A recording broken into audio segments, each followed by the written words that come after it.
Tayo po'y manalangin. Hallelujah. O Diyos, maraming salamat, Panginoon, sa oras na ito. Salamat po sa buhay ni Sis Lavinia, Lord God, na natagpuan niyo po ang gawain ito, Lord God. Salamat po dahil tunay nga, Panginoon, na hindi mo hinahayaan na yung mga anak ay patuloy na maghanap, Panginoon, ng pastuhan, Panginoon. Bagkus ikaw mismo, Panginoon, ang siya nagdadala, Panginoon, sa lugar na kung saan magkakaroon sila ng family, Lord God. Kaya purihin ka, dakilang Diyos, sa buhay ng kapatid na ito, Panginoon, dahil ang isinama mo siya dito, Panginoon, upang patuloy na makapakinig ng iyong salita, patuloy na makapag-fellowship sa mga anak mo, Panginoon. Kaya purihin ka, Ama, tunay nga na kahit sa ang dako ng mundo, Panginoon, saan man kami pumaroon, meron kaming mga kapatid, meron kaming pamilya, Panginoon, na matatagpuan. Kaya nawa, Panginoon, sa buhay ng kapatid na ito, Panginoon, ay patuloy po namin siyang makasama, Panginoon. Hindi ito yung ang huli, Panginoon, bagkus ito yung una at sa mga darating pa, Panginoon, na gawain ay makakasama namin siya, Panginoon. Kaya maraming salamat, Panginoon, at patuloy naming dalangin na patuloy kang kumilos, patuloy kang gumawa, Panginoon, sa lahat pa, Panginoon, ng mga kapatiran na patuloy na naghahanap, Panginoon, ng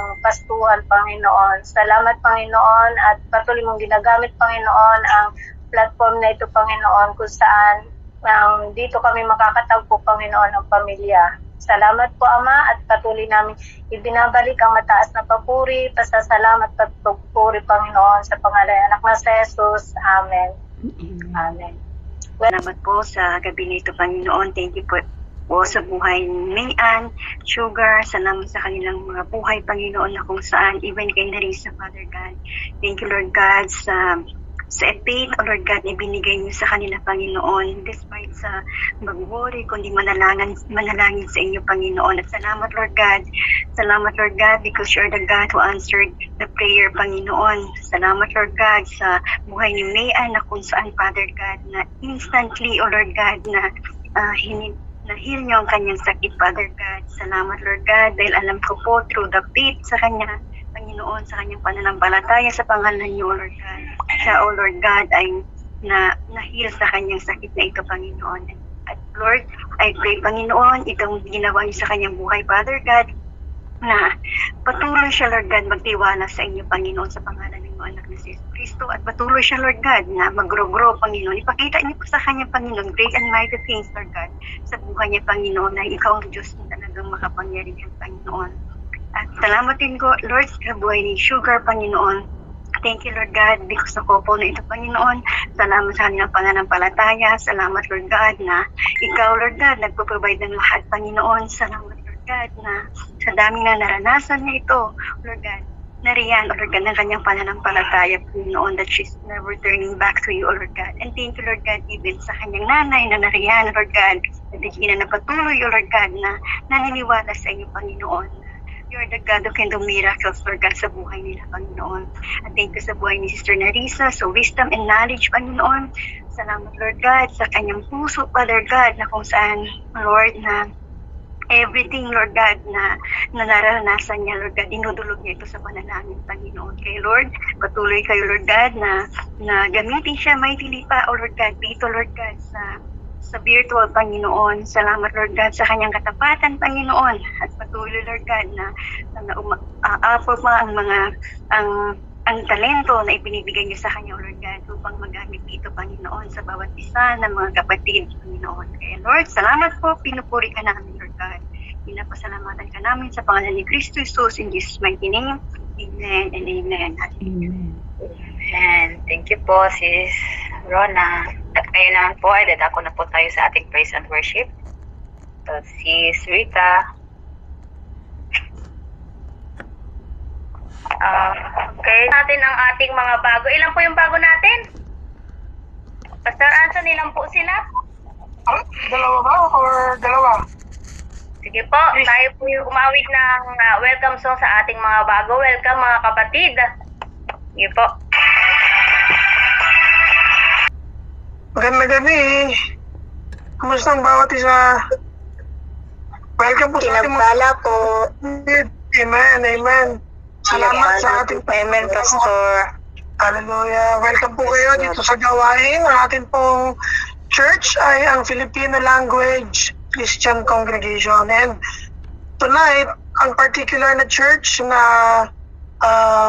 atin pong kinabibilangan sa gabing ito ay yung FLCC God of All Comfort Church. Yan ang tawag sa church na ito tuwing Sunday. God of All Comfort Church. Tonight, I believe na ang ating pong pag-aaralan ay inihanda not by accident, kundi dahil ito yung kailangang marinig ng bawat isa sa atin. Amen po ba? Yan, amen. Amen po. 4 things to remember when you feel discouraged. 4 na bagay na kailangan nating alalahanin o tandaan kapag tayo ay pinanghihinaan ng loob, tayo ay nasisiraan ng loob. So, napakaganda, no? Sino ba naman sa atin dito ang walang pinagdadaan ng problema? Parang ang contest yata dito sa atin, paramihan ng problema. Diba? Paramihan ng pinagdadaanan. Hindi pa kontian, no? Pero purihin natin ang ating Panginoon kasi ngayong gabi makikita natin that there are good reasons kung bakit we can still rejoice in times of being discouraged. May reason na po pwede pa rin tayong magalak, pwede tayong magpuri sa ating Panginoon. So tingnan natin kung meron tayo pong mga Bible, tingnan po natin sa 2 Corinthians chapter 1 verses 3 to 5. Malinaw po ba sa screen ninyo yung aking presentation? Okay, thumbs up nga po kayo kung nakikita ninyo sa screen. Okay, o sige. Kailangan matutunan ninyo yun siguro sa screen ninyo kung maliit. Meron dyan na may option dyan na makita ninyo yung buong presentation. Kung masyadong maliit at hindi ninyo mabasa. Okay, so basahin po natin. Sabi dito sa verse 3, Praise be to the God and Father of our Lord Jesus Christ, the Father of compassion and the God of all comfort. Diyan galing yung pangalan ng church natin ng Sunday. God of all comfort, who comforts us in all our troubles, so that we can comfort those in any trouble with the comfort we ourselves receive from God. For just as we share abundantly in the sufferings of Christ, so also our comfort abounds through Christ. Pagpalain po ng Panginoon na pagkabasa ng kanyang salita. Panginoon, maraming salamat sa gabing ito. Thank you for bringing us together. Salamat sa mga bago po namin kapatid na idinako mo dito po sa aming kalagitnaan. Tunay nga pong walang aksidente, Panginoon, sa iyo. Salamat, Panginoon, na sa oras pong ito, kasama ka po namin. Banal na Espiritu, nandyan ka po to help us understand, maunawaan at mahanapan po namin ng kaparaanan kung paano po namin magagamit ang mga aral na amin pong maririnig sa gabing ito. Ngayon, maraming salamat. Huwag mo pong hayaan na nakawin ng kaaway ng Diablo, Panginoon, ang mga binhi na yan na matatanim po sa puso ng bawat isa sa gabing ito. Minsan pa, Panginoon, pangunahan mo kami. Wala po kaming pangalang itataas sa aming pong kalagitnaan, kundi ang pangalan mo lamang, aming Panginoong Isus. Lord, thank you. We love you. In Jesus' name. Amen and amen. Amen. Okay. Sa ating pong mga buhay, kapag tayo ay napapagod, kapag tayo ay may pinagdadaan ng pagsubok na mabigat, pag tayo po ay may kasalanan na nagagawa, kapag ang ating mga family members, mga anak, asawa, nanay, tatay, o yung mga matatanda nating kamag-anak sa Pilipinas ay nagkakasakit or hindi pa nagkakaroon ng relasyon sa ating Panginoon, pag meron tayong mga utang na hindi mabayaran, pag may tuition yung anak natin sa Pilipinas na wala tayong may padalang pangbayad, kapag meron tayong problema sa ating kalusugan, tulad ng kanina testimony ni May, di ba? May pinagdadaanan ni ni Sister Narisa. Pag meron tayong mga ganong sitwasyon sa ating buhay, napakadaling ma-discourage, napakadaling manghina ang ating kalooban. And so, discouragement is a thief. Anong thief? Magnanakaw. Whenever na nandun tayo sa pagkakataon na tayo ay nadi-discourage, ninanakawan tayo nung pagkakataon na pwede tayong maging masaya. So it's a thief. Magnanakaw yung pagkakataon na yun. Kapag wala tayong kaibigan na maka-Diyos na pwede nating sandalan, pag wala tayong relasyon sa ating Panginoon, it's so easy to fall into that trap.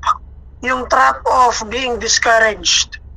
Yun ang hihina ang ating kalooban. Kaya sa gabing ito, it is my assumption na tayo pong lahat ay meron na tayong pagkakakilala sa ating Panginoon.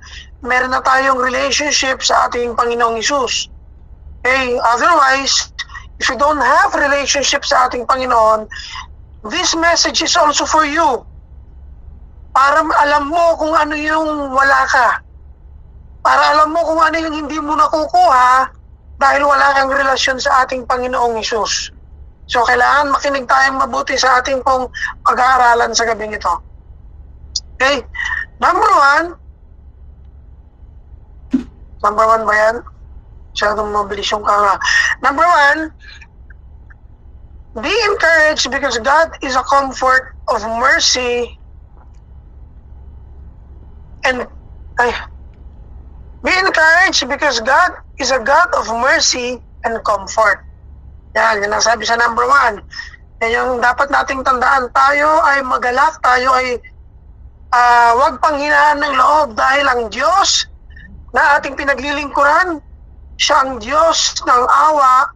Ano ba yung comfort sa Tagalog? What's comfort in Tagalog? Yung kagaanan ng loob ba yun? Yun, yung pagkukomfort. Aliw po agapay. Siyang mag-aaliw. Ayun, yun. Aliw, tama. So, yan ang number one. Ang sabi sa verse 3, praise be to God and the Father of our Lord Jesus Christ. The Father, siya ang Ama ng awa at pagkaaliw. Yan yung sinasabi dun sa verse na ating binasa kanina, no? God is the Father of mercies. So that we should find comfort and assurance dyan sa verse 3 na ating binasa na ang Diyos na ating kilala, ang Diyos na ating pinaglilingkuran, siyang pinagmumulan ng awa. Mercy in Greek is oiktirmos. Yan yung sinasabi sa Greek Bible, oiktirmos, na ang ibig sabihin ay awa. Mercy. Yun yung feeling na nararamdaman natin sa ating mga puso, yung mercy, yung awa. And we should find comfort and it should be a reason for us to rejoice knowing that God is the God of all mercies. Sabi sa Psalm chapter 85 verse 5, you are forgiving and good, O Lord, abounding in love to all who call to you. So lahat ng tumatawag sa kanyang pangalan, ang sabi sa awit, siya ay nagbibigay ng pagpapatawad at ikinagalak niya na ibigay sa atin yung labis na pagmamahal. Yung sinasabi sa Psalm chapter 85 verse 6. The word in Greek for comfort is paraklesis. Paraklesis. Na ang ibig sabihin ay comfort, pagkaaliw.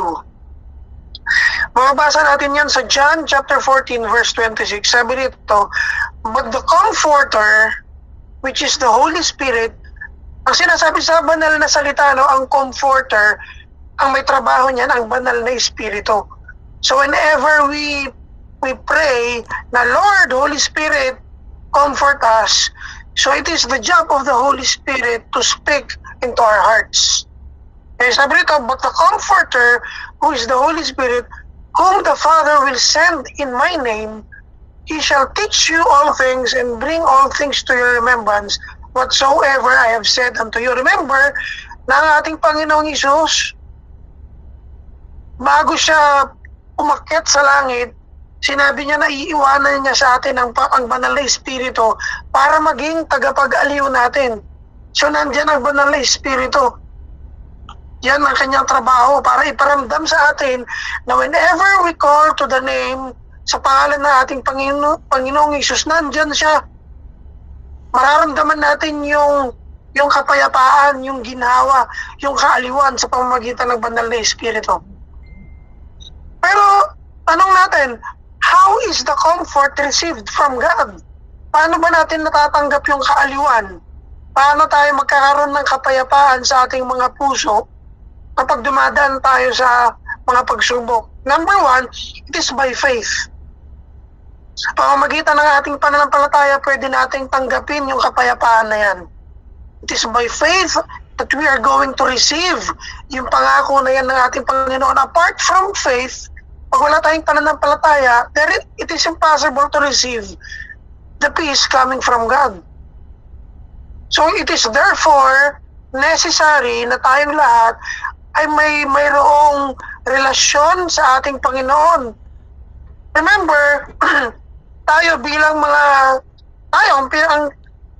tayo yung mga parents, yung mga magulang dyan, or tayo bilang mga anak, kapag tayo ay merong broken relationship sa ating tatay, hindi yung Diyos Ama ang sinasabi ko, sa ating tatay na biological tatay, kapag meron tayong problema with our father, hindi maayos, di ba, yung ating pakiramdam. Hindi natin masabi sa ating tatay, hindi tayo makapag-usap sa kanya, hindi natin kaya makipagkwentuhan, mas alam natin na mayroong problema. Kapag nagtatampo sa atin yung tatay natin, o tayo naman yung nagtatampo sa kanya, our relationship is broken, is strained. Especially lalo na siguro kapag meron tayong anak na naglayas, no, nagtampo sa atin, hindi niya maintindihan kung paano natin siya dinidisiplina, at all of a sudden, paggising natin ng umaga, yung anak natin naglayas. And so therefore, hindi natin makausap yung ating anak, at yung anak natin, dahil naglayas na siya, hindi na rin siya nakikipag-usap sa atin. And so therefore, the communication is no longer there. Broken ang relationship. And so therefore, you cannot receive comfort. It is the same way sa atin bilang mga anak ng Diyos na may lalang sa atin. Kapag tayo po ay walang relasyon sa Kanya dahil hindi tayo nananalangin or mas pinipili natin na tumakas sa Kanya, and so therefore, kapag meron tayong problema, hindi natin talaga nasusumpungan yung kapahingahan. Hindi natin nasusumpungan yung kapayapaan. And so by faith, if we have faith in the Lord, naniniwala tayo na dapat consistent ang ating communication sa ating Panginoon, sa ating Ama. Number two, saan pa natin nakukuha yung comfort? From others. Sa kapwa natin mananampalataya. Within the spiritual family of God. Dito, sa virtual church spiritual family. Diba? Kapag meron tayong problema, paano tayo nakakakuha dito ng comfort? By sharing. May prayer. Diba sa mga Bible studies ninyo, nagkakaroon kayo ng sharing, at kapag na-unload natin yung ating mga problema, kapag alam natin na meron tayong kapatid na nakikinig at nananalangin para sa atin, nakakapagpagaan ng loob yun. Kaya maraming mga kababayan natin ang nagpapakamatay o nakakaisip na wakasan ang kanilang mga buhay dahil wala silang mapagsabihan, kasi malaking bagay yun, mga kapatid, na meron kang tao na napagsasabihan ng problema mo. It is a human need. Pangangailangan yan natin bilang isang tao na may dumadamay, may karamay. Alam mo na kapag umiiyak ka, meron kang kaibigan na iiyak din. Diba? Kahit nga hindi Kristiyano, diba, kapag sa Pilipinas, kapag may problema, kailangan mo ng kainuman na may mapagsasabihan. O hindi pa Kristiyano yun, ha? How much more sa atin tayo mga mananampalataya, mga magkakapatid. We are all related by blood. By blood. But spiritual blood. And so therefore, we find comfort knowing na meron tayong mga kapatid na pwede nating pagsabihan at taus-pusong mananalangin para sa atin on our behalf. Ano pa? Saan pa tayo nakakahanap ng comfort? Sa pagbabasa ng salita ng ating Panginoon. Kasi it is through reading the Word of God, doon tayo nare-remind na merong Diyos na nagmamahal sa atin. And so therefore, gaya ng sabi ko kanina, kapag yung discouragement is a thief, magnanakaw. Kaya ninanakawan tayo ng kapayapaan kapag hindi tayo nagbabasa ng salita ng ating Panginoon at hindi natin nalalaman na ang dami palang pangako ng Panginoon para sa mga minamahal niyang anak. Diba? And so we have to read God's Word. We have to memorize yung mga verses na yan na magbibigay ng kalakasan sa atin, lalo na sa mga pagkakataon na dumadaan tayo sa pagsubok. We find refuge. Nalalaman natin na hindi pala tayo iniiwanan ng ating Panginoon, nandiyan lang siya. Nalalaman natin na kapag meron pala tayong problema, hindi natin dapat na maging basihan yung ating nararamdaman, kundi ang dapat na batayan ng ating kagalakan ay yung mga pangako ng ating Panginoon. Ano pa? No, yung pangapat ay yung banal na espiritu.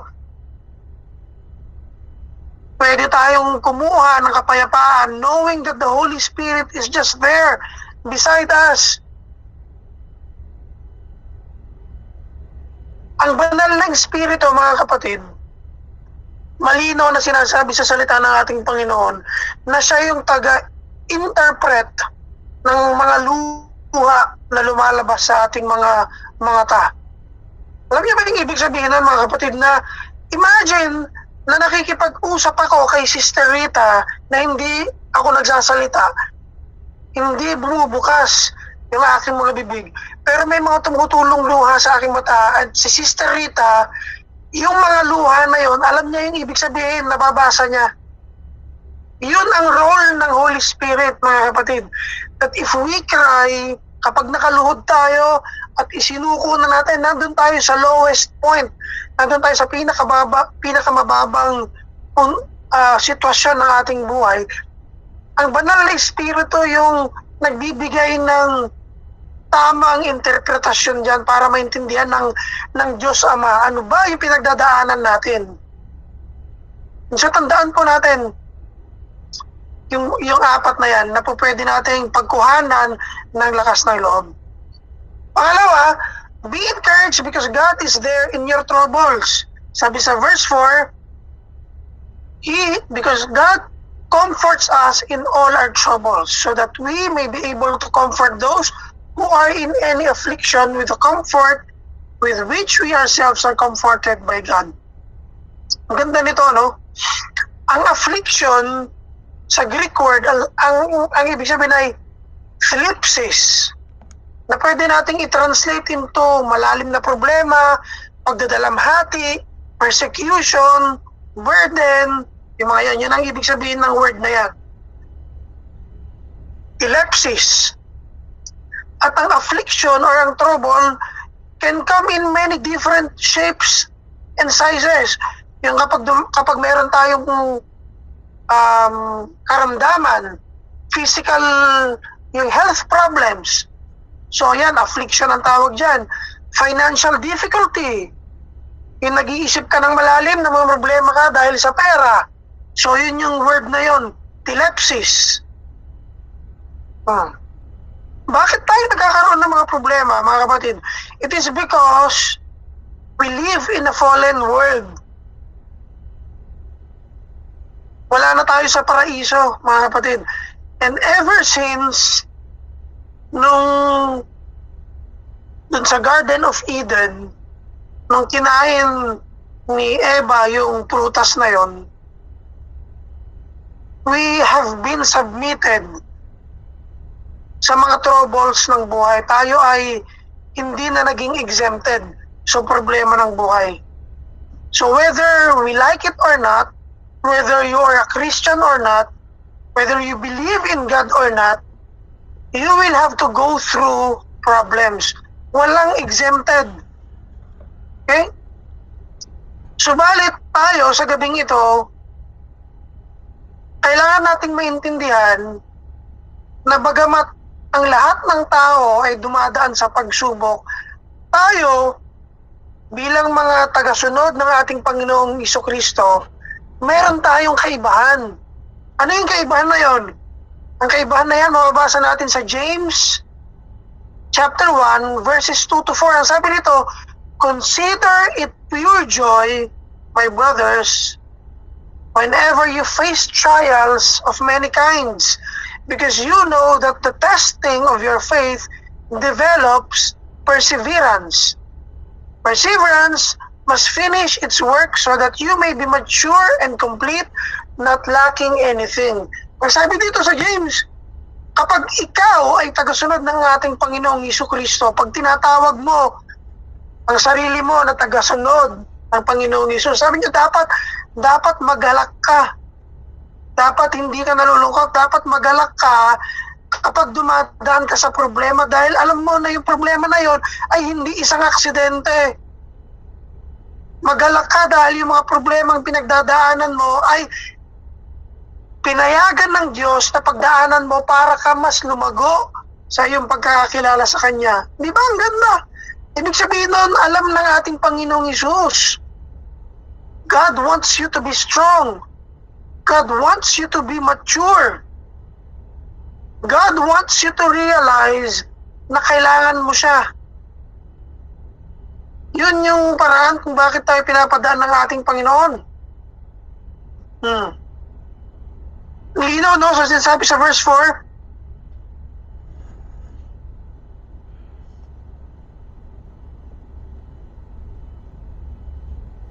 para maramdaman natin yung comfort, yung pag-aliw ng ating Panginoon.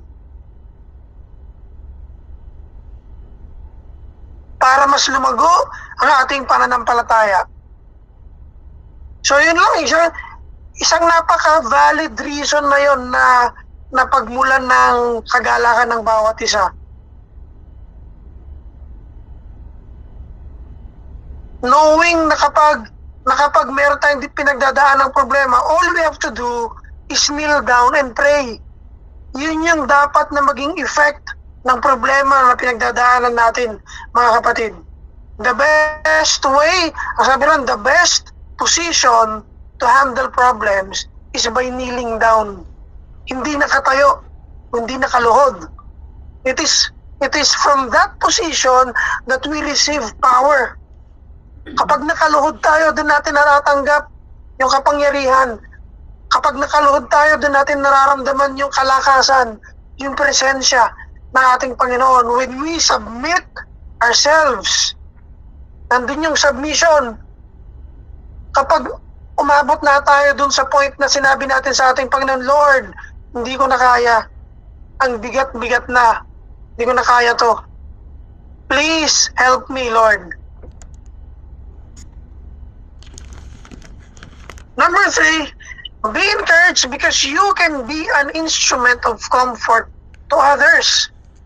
Sabi sa verse 4, who comforts us in all our troubles so that we may be able to comfort those who are in any affliction with the comfort with which we ourselves are comforted by God.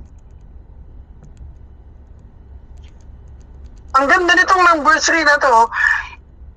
And very seldom, bihirang-bihira na ito yung maiisip natin. That na dumadaan tayo ng problema, hindi dahil para sa atin yung problema, kung hindi pinapayagan ng Panginoon na magkaroon tayo ng problema dahil gusto ni Lord na makita ng mga taong nakapaligid sa atin kung paano nating malalampasan yung problema na yon. Tayo yung ginagawang modelo ng Panginoon, in other words. Tayo yung role model, tayo yung ginagawang halimbawa ng Panginoon.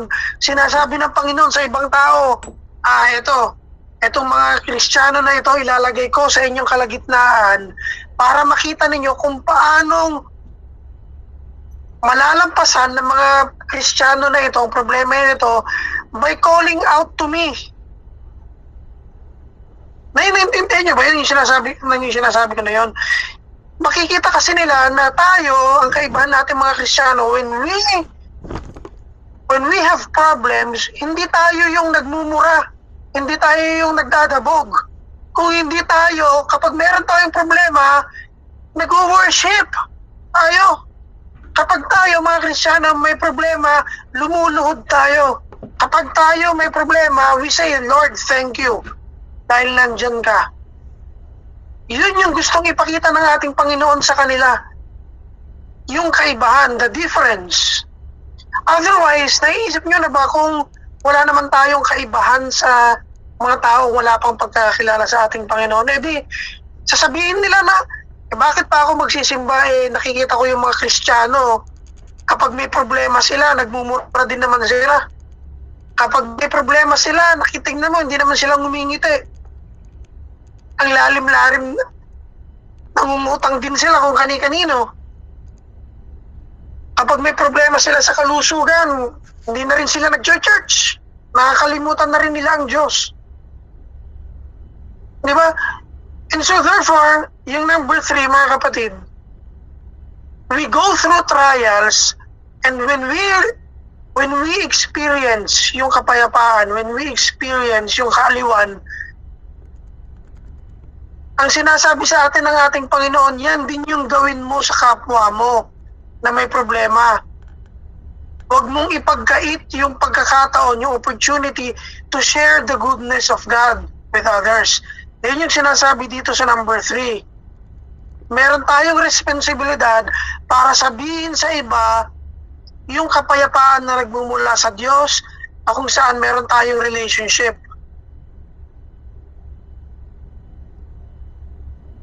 We have been comforted so that we ourselves can comfort others. That's our duty. Trabaho natin yun, mga kapatid.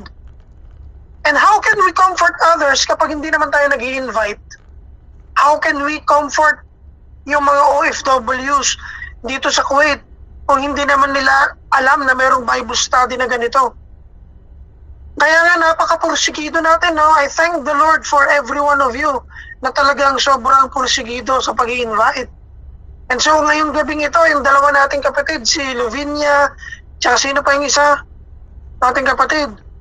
We thank the Lord for them dahil ngayong gabing ito, hindi aksidente na dinala sila ni Lord dito sa ating kalagitnaan dahil para malaman nila na dito sa ating family, nararanasan natin yung kaaliwan na yan, yung kapayapaan na yan na nagmumula sa ating Panginoon. And we love them.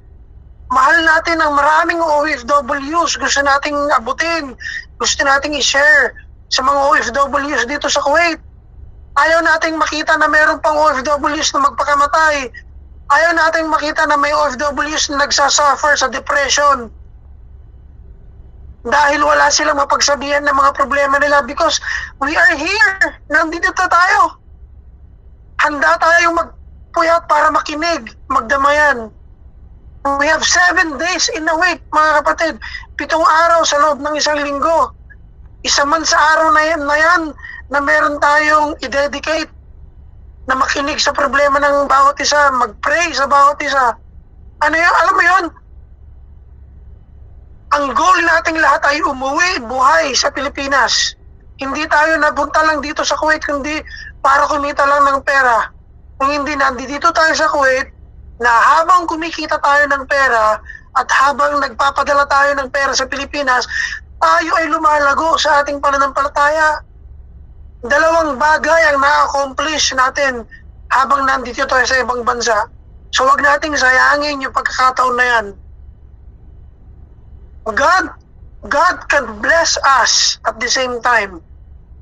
Na habang tayo ay kumikita ng dinar, tayo rin naman ay hindi nalulungkot. na yung 2 taon na kontrata natin dito sa Kuwait, alam mo yun, ginagamit tayo ni Lord sa ministry. Nakita nyo, napakarami sa inyo na nagsimula dito sa Kuwait, dumating na hindi ninyo alam saan ba papunta yung buhay ninyo.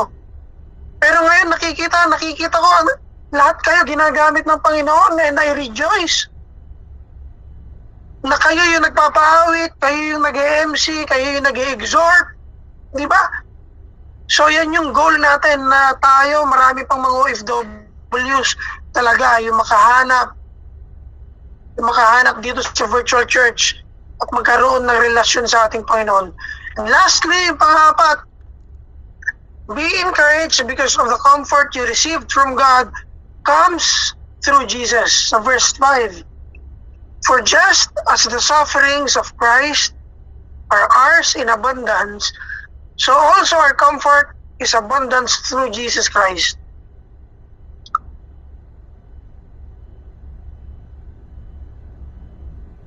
Yung comfort, mga kapatid, yung kapayapaan, it is actually, pag sinabi nating byproduct or consequence, ang ibig sabihin nito, ito na yung kasama na ito kapag nagkaroon ka nung tinanggap mo ang ating Panginoong Hesus bilang iyong sariling tagapagligtas, kasama na niyan yung kapayapaan na natanggap mo sa iyong puso. Kaya dapat, hindi ka na pinanghihinaan ng loob dahil alam mo na ang Diyos na nagmamahal sa iyo, ipinadala niya nga ang Panginoong Hesus dahil sa sobra niyang pagmamahal sa atin. Iiwanan ka pa ba niya kapag may problema ka? Hindi, di ba? Kung nagawa ng Diyos Ama na ipadala ang ating Panginoong Hesus dahil sa sobrang pagmamahal niya sa atin, ang ibig sabihin nun, kapag may problema tayo, lalong-lalong hindi ka niya pababayaan. And so therefore, yun yung assurance na meron tayo if you have a relationship with the Lord Jesus Christ. If you have eternal life.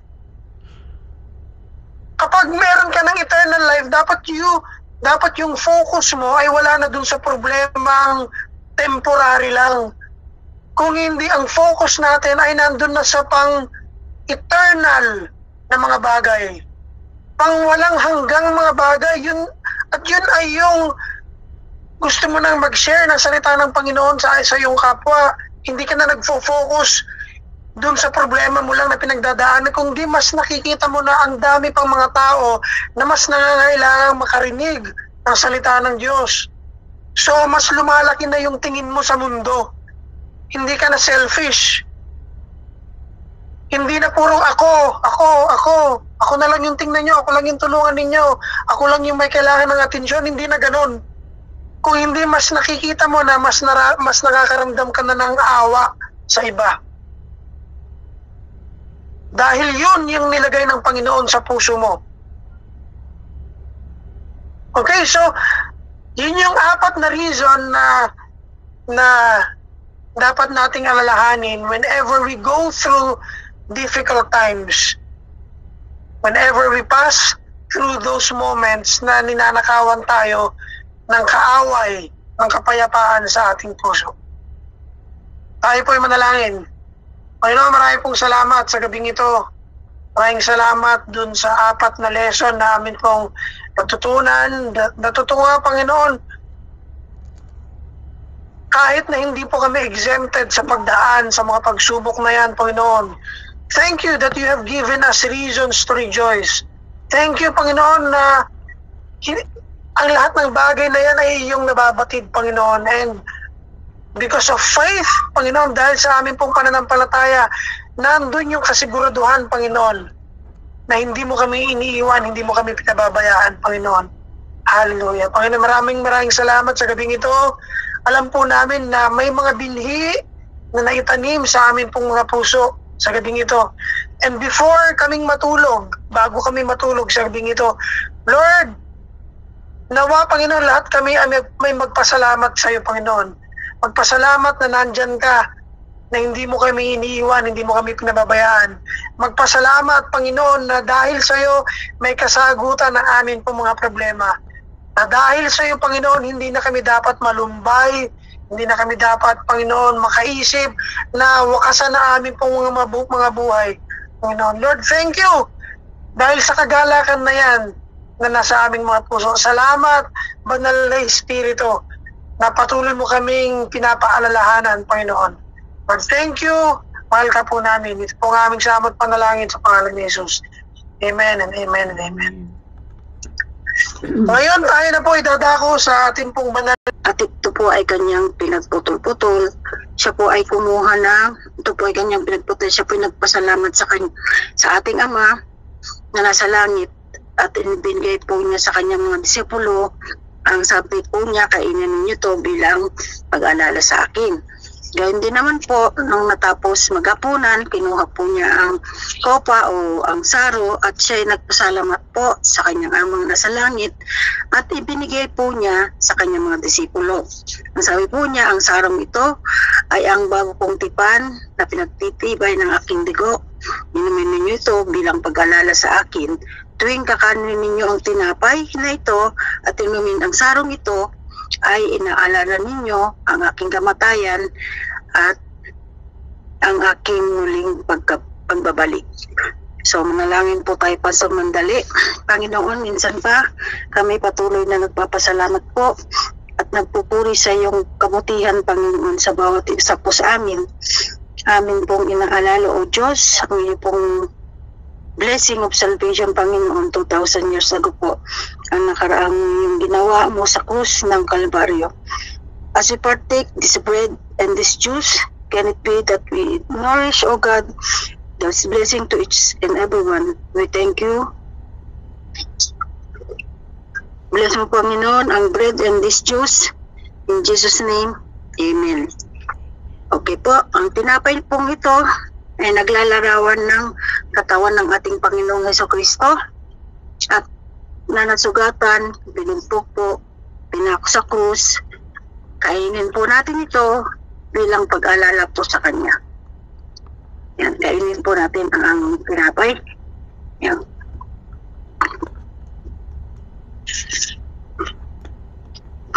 Tumigis po mula doon sa Kanyang katawan nang siya'y nakapako po sa krus. Inumin po natin ito bilang pag-alala sa Kanya. Atin pong inumin.